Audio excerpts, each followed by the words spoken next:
Hey my people, this is Africake TV. We are here to update you and discuss food crisis in Nigeria. In this discussing issue, we would like to know your take about distribution of rice by federal government of Nigeria. Early this week, the federal government announced that it has donated about 20 trucks of rice to each of Nigeria's 36 states and Abuja as part of measures to cushion the country food crisis.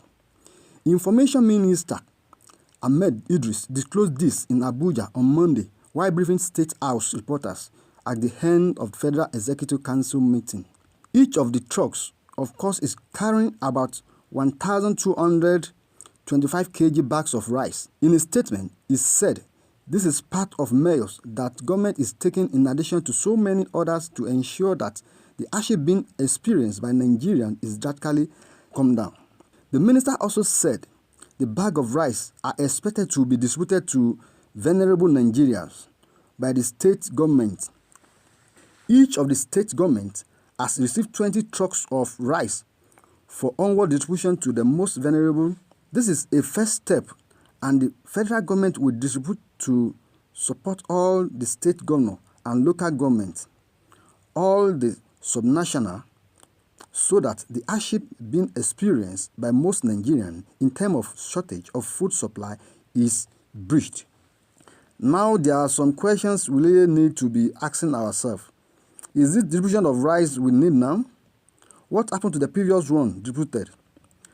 And there have been various reports and concern about the fate of previous distributed rice to Nigerians. Though the rice is free, but there should be a guide on how to give people rice, because because of the hardship, everybody is just struggling to take rice.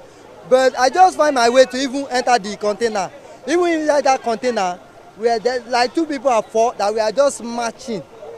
I don't know their own condition to container. Maybe they will still survive it or not. Some of the issues include hoarding.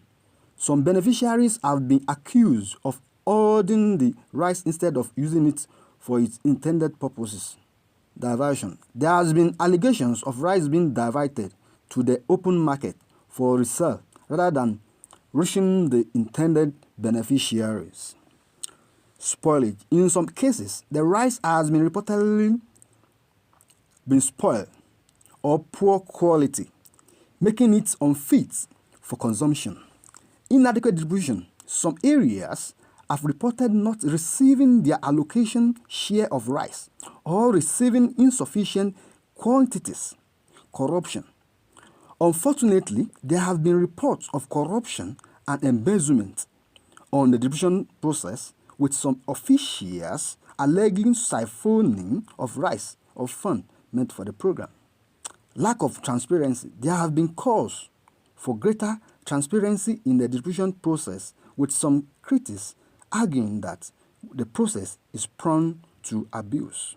Lastly, inadequate storage. In some cases, the rice has been stored in inadequate facilities, leading to spoilage or damage. This issue have led to concern about the effectiveness of the rice and integrity of the rice distribution to Nigerians, and call for greater accountability and transparency in the process. And this make people to look for another way out.